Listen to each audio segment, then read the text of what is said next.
North Korean officials issuing another angry rhetorical blast at the U.S. in recent days, accusing Secretary Pompeo, after an encounter in Asia last weekend, of upping American demands for denuclearization without sanctions relief that they say they were promised. By all accounts, the talks are stalemated.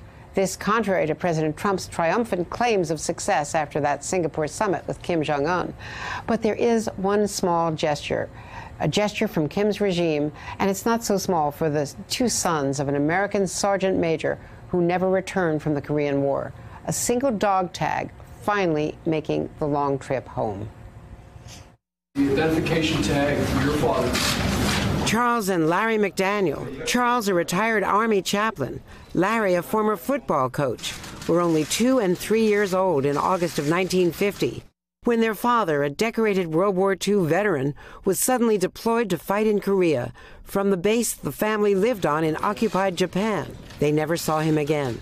Well, I think you grow up, you deal with grief, and you push it aside. I remember as a boy sometimes it surfacing a couple of times and I was crying, but that hasn't happened for many, many years, obviously, and you don't think it's there, and then someone calls you on the telephone and tells you a story about the finding of a single dog tag, and all of a sudden those feelings come back, rushing out from a very deep place.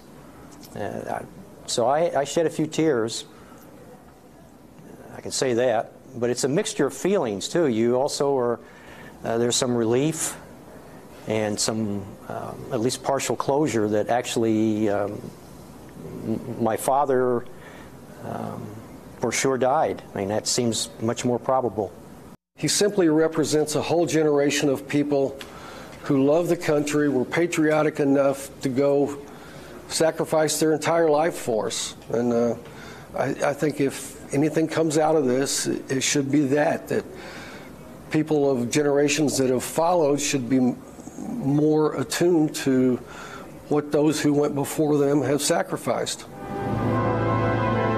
Their father's dog tag may or may not be connected to 55 sets of remains returned in a solemn ceremony last week, the first returned by Pyongyang in 11 years. And the Pentagon now says that new DNA technology provides some more hope that families like the McDaniels may finally get some answers in the coming months after waiting a lifetime to find out just what happened in that battlefield half a world away. Hey there, I'm Chris Hayes from MSNBC. Thanks for watching MSNBC on YouTube. If you want to keep up to date with the videos we're putting out, you can click subscribe just below me or click over on this list to see lots of other great videos.